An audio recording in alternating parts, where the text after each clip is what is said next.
Welcome back to our channel, where the drama never sleeps, and neither do we. Today is a beautiful day to dive into the absolute madness exploding across Port Charles. The momentum has violently shifted, forcing impossible choices upon everyone. We are looking at a seismic collision of mob loyalties, fractured minds, and bitter family warfare. Let's break down this jaw-dropping episode. I can't believe they actually did it. I mean, I have been watching this show for years, and I never thought I would see the day where Jason officially decides to walk away from it. Because let's be real, Jason is the mob just as much as Sonny Corinthos is. But after watching the latest episode late at night, I am sitting here typing furiously because Jason is actually putting Danny first. And I am entirely here for it, but I am also terrified of what it means for the entire landscape of Port Charles. Remember when they tried to pull Jason out of the life before? Yeah, it didn't work then either. But this time feels completely different. The trauma he endured at that WSB black site in Jakarta has fundamentally rewired his brain. He is not the same Stone Cold who just blindly follows orders without questioning. He wants to be a father to Danny. Since Sam is gone, Danny only has Jason left. And Jason realizes that he cannot be a true father if he is constantly dodging bullets and taking the fall for other people. But of course, Sonny is completely oblivious to the massive shift in his enforcer's mindset. So Sonny summons Jason for backup for a meeting with Rick Lansing. Can we talk about Rick Lansing first? Am I the only one who screams at the television screen every single time Sonny decides to trust his half-brother? I know some people are loving this brotherly bonding arc, but personally, I think Sonny has the biggest blind spot in the universe when Sonny wants to get his peers back from Jen Sidwell at a drastically low price. Which, okay, makes sense for a mob boss trying to regain his territory after a massive syndicate war. But bringing Rick into the fold and expecting Jason to just play nice? Jason hates Rick. Jason has always hated Rick with a burning, fiery passion. And Jason's instincts are never wrong when it comes to recognizing a snake in the grass. When Jason walks into that room and sees how much Sonny and Rick have bonded over this pure negotiation, you can literally see the disgust radiating off him. He is looking at Sonny like he doesn't even recognize the man he has protected for decades. And this is the exact moment where the impossible choice has to be made. Jason is standing there, looking at Sonny, trusting the absolute worst person imaginable, and he realizes he doesn't belong in this dark world. He is going to shock Sonny with a decision to step away from the organization and all the danger it brings. I am dreading the fallout from this because Sonny Corinthos does not handle rejection well. Will Sonny view this as the ultimate betrayal? Probably, because Sonny always makes everything about himself and his own needs. But Jason has to protect Danny from the violence that follows the Corinthos. I just wonder how long Jason can actually stay out of it before someone pulls him back in. Wait, I'm getting ahead of myself.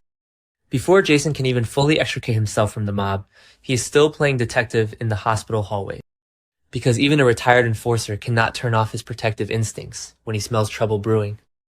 Okay, back to the point. Jason is at General Hospital, and he spots Britt Westbourne talking to Dr. Tristan Roberts.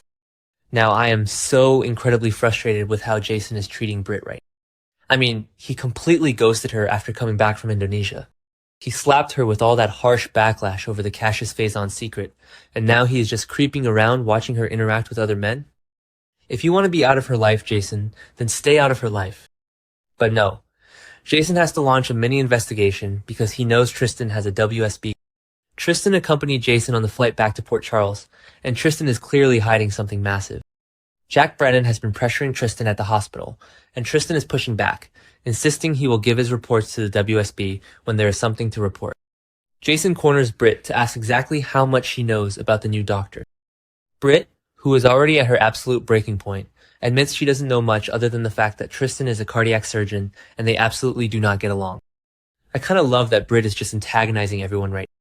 She survived the fake Huntington's disease diagnosis, the lethal saline syringes, the Tortola arrest, and now she is just done playing nice with anyone.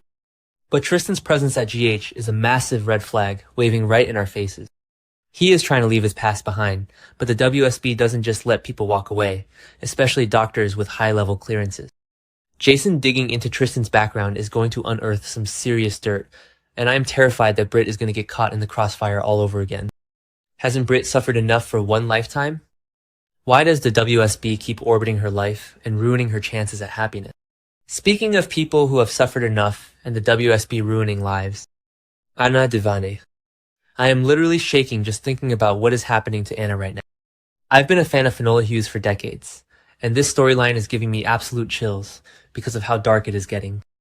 Anna is back as the PCPD police commissioner, but her mind is completely fractured. She is suffering from these severe, terrifying hallucinations of Peter August. And in this episode, Peter drops a bombshell declaration that throws Anna for a massive, horrifying. He tells her that Britt Westbourne must die. Yes, you read that right. The evil ghost living inside Anna's head is ordering a hit on Lisa Obrecht's daughter. I can't believe they are taking Anna down this dark rogue path. Anna tries to act like this punishment is extreme, pushing back against the hallucination, but Peter doubles down. He manipulates her trauma, insisting that killing Britt is the only path to true safety for Anna and her loved one.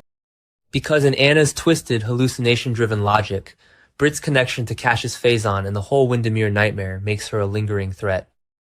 This is straight up 1,985 DVX Anna resurfacing, fueled by the psychological torture Ross Cullum put her through in that dungeon. I am so scared for Britt right now.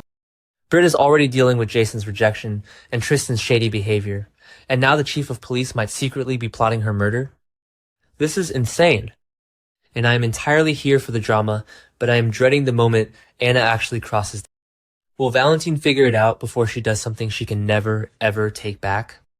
But wait, the villains in Port Charles aren't just the ones having hallucinations. Let's talk about Drew Kane. I am sorry, but Drew has become completely unhinged, and I am loving to hate him. He has made this miraculous recovery from his locked-in state after surviving Nina's attempt to drown him in the lake. And instead of being grateful for a second chance at life, he is purely out for cold, calculated ruin. Tracy Quartermain banned him from the family estate, which was a total boss move, but now Drew is taking his anger out on everyone else in his path. He is at the Metro Court pool, and he gets into a massive, explosive feud with Brook Lynn Quartermain over family loyalty. Brook Lynn, who is fiercely protective of her family, stands up to Drew regarding Danny. Danny wants to be a part of Scout's life, and Alexis has been fighting Drew on his toxic control over Scout. Brook Lynn gets right in Drew's face, defending Danny's right to see his sister and be a supportive older brother. But Drew does not care about what is best for his daughter. He looks at Brook Lynn with pure venom and tells her she doesn't get a say in this. He is completely alienating his own nephew just to exert power and prove that he is the one in charge. And then he warns Brook Lynn about his plans to totally ruin the Quartermain. He gloats about the victory ahead, practically rubbing his hands together like a cartoon villain who just tied someone to the train track. As much as I am cheering for Brook Lynn standing up to Drew, I also have to laugh at the sheer unadulterated hypocrisy of it all. Brook Lynn is acting all high and mighty, defending the family honor, while she is literally hiding the fact that she framed Willow Kane for Jordan Ashford's hit-and-run crash. I mean, Brook Lynn was the actual driver who fled the scene. She used Brick to Dr. Willow's GPS trip log. So Brook Lynn is throwing heavy stones from a very fragile glass house. When Drew vows to destroy the Quartermains, he might not even have to try that hard, because Brook Lynn's secrets are going to detonate and destroy her marriage to Harrison Chase anyway. But for now, watching these two massive egos clash at the pool is top-tier soap opera television, and I cannot look away. Let's pivot to someone who never sticks around to fight their battles, Ethan Lovett. I am so incredibly frustrated with Ethan. He comes back to town, fakes a DNA test using stolen police evidence to claim he is Phoebe's biological father, gets involved in a flirtatious blackmail dynamic with Ava Jerome, and now he is just running away? Again? Because he caught a glimpse of Hudson at the Metro Court pool. Hudson is this mysterious new businessman, and there is obviously a massive, dark link between him and Ethan that Ethan would rather not revisit. So what does Ethan do when the going gets tough? He plans a quick getaway. He is literally abandoning the baby he claimed to care about just to save his own skin from whatever Hudson is threatening him. It won't be long until Ethan tracks down his sister Lulu to give her the massive news. He surprises Lulu with the announcement that he is getting out of town fast. Poor Lulu.